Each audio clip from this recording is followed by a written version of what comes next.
Voyager, $665 million that they lent out to Three Arrows Capital, which is a hedge fund that ended up going bust. You could see how that's problematic.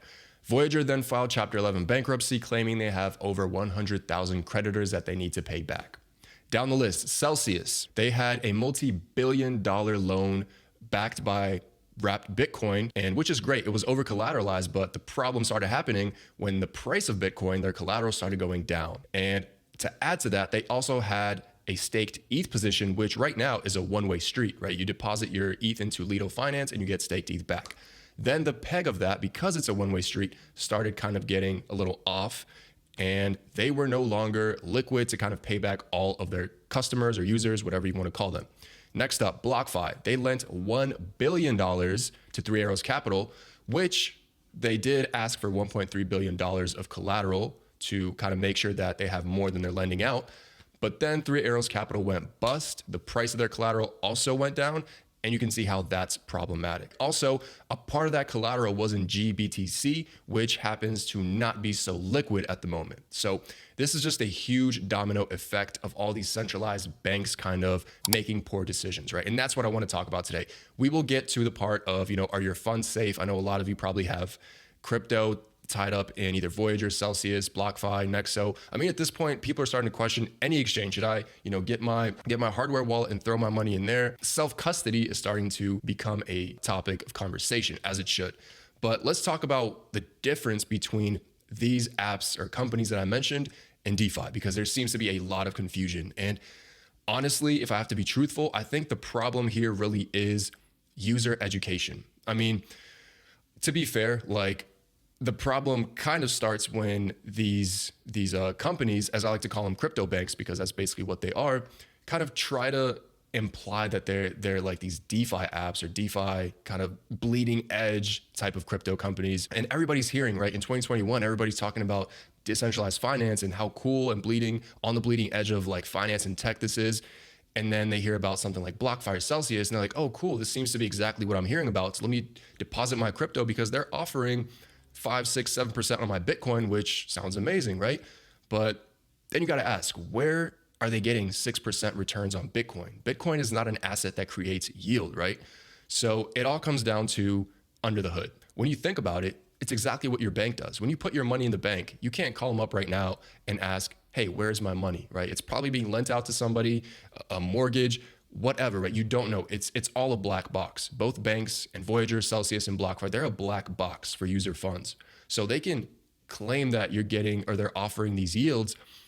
But when you ask yourself how, which most people haven't, and that's why this problem really is happening, you kind of start to realize that they have to be taking some pretty big risks through, loans as we saw, or, whatever financial risks they're taking to kind of pay back their customers because they have to make a profit. And that's the differentiator. So the downfall, and I'm not saying this is the end for Voyager, Celcius, BlockFi, Nexo, or any of these companies.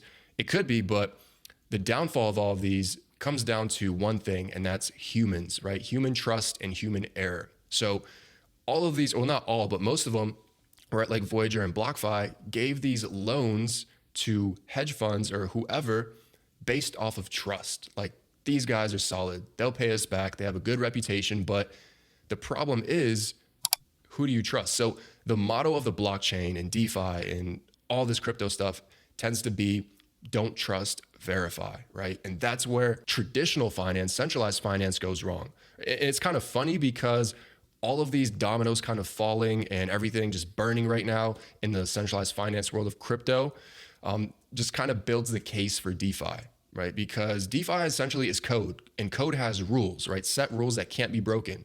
If you want to get an under collateralized loan, a free loan from, let's say, MakerDAO or Aave, you can't, right? You literally cannot. It has to be over collateralized at all times. And the second it's not, you get liquidated and lose that collateral. But when you have humans, behind the wheel, that tends to happen really delayed or maybe not at all based on emotions or trust or whatever it may be. So that's really the downfall. And that's what separates all of these crypto banks from the actual DeFi applications of the world, such as MakerDAO, Aave, etc. Right? And I'm seeing so much confusion.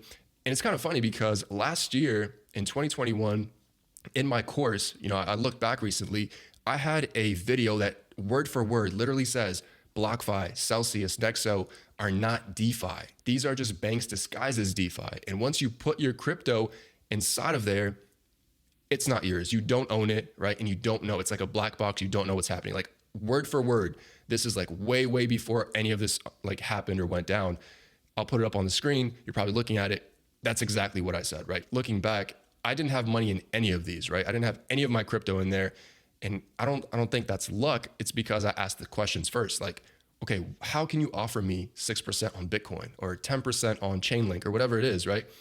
And the answer I answered my own question. Like, okay, I know like all the DeFi apps and what they're offering, and that's like raw market yield. So how is this way higher? And the obvious answer is, oh, it's a bank. They're just turning around and taking big risks with my money to hopefully make a profit and pay me back, whatever. So like I said, I think this is a user education problem. And let's kind of move on to like, is your money safe? So a lot is happening, and I'm sure that there's going to be a bunch of updates, but apparently I think Celcius paid back their wrapped Bitcoin loan entirely today as I'm recording this. So they no longer get liquidated on that. But at the end of the day, those funds had to come from somewhere. And that collateral to begin with was users' savings money, right? Their savings account, their own funds. So it's problematic. If I had to guess, like, will you get your money back if you have it in Celcius or Voyager or BlockFi? I don't know which one has paused or unpaused withdrawals, but my best guess is you're going to take a haircut, meaning you're not going to get your entire funds back. You probably will get what's left, or what you can get, or what's left after all this mayhem kind of unfolds. Hopefully you guys didn't have a lot of money in there, but there's this thing I kind of like to go by, and that's buy the lesson. So this is going to be a great lesson for a lot of people that kind of migrate into DeFi, get interested into DeFi. I saw somebody on Twitter say, everybody during 2021, they were so caught up in just like returns and making money that all the time people were saying, we don't care about decentralization, right? But I bet a lot of people now do. So there's like a silver lining that people are going to start getting interested and more curious about DeFi.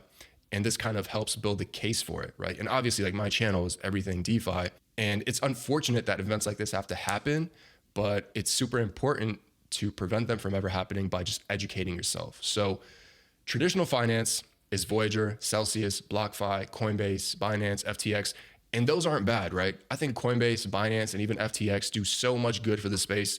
But now a lot of people after these incidents are asking, should I get my crypto off exchanges, right? And a lot of people are talking about that. Answer is yes. Like, why not? You now have the ability to self-custody your funds, whether it's, in one of these hard wallets or a like browser wallet. As long as you have your seed phrase, I think that's empowerment, right? That's what we're kind of trying to do here in this little thing we call, I don't want to say crypto anymore, because the media kind of puts everything under the crypto umbrella, right?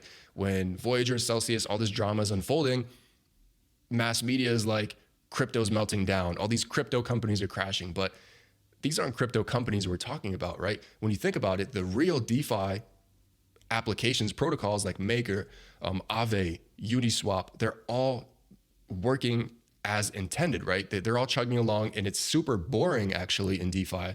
And boring is a good thing, because all the code is sticking to the rules that, it's programmed, and stuff like this isn't happening. That's the end goal. We just let's move all these financial applications into this blockchain sandbox that has set rules, limits that can't be broken, no human error, no human trust.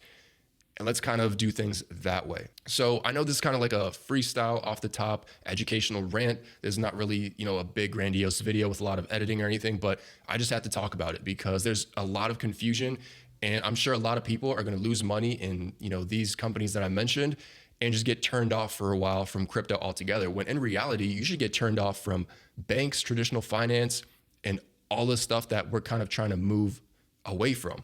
But hopefully, even if 2 or 3 people kind of hear this entire little rant and realize that, I'll be happy that I made this video. And that's all that I want to talk about. Like I said, as far as your funds go, I really hope for the best outcome for every single one of you.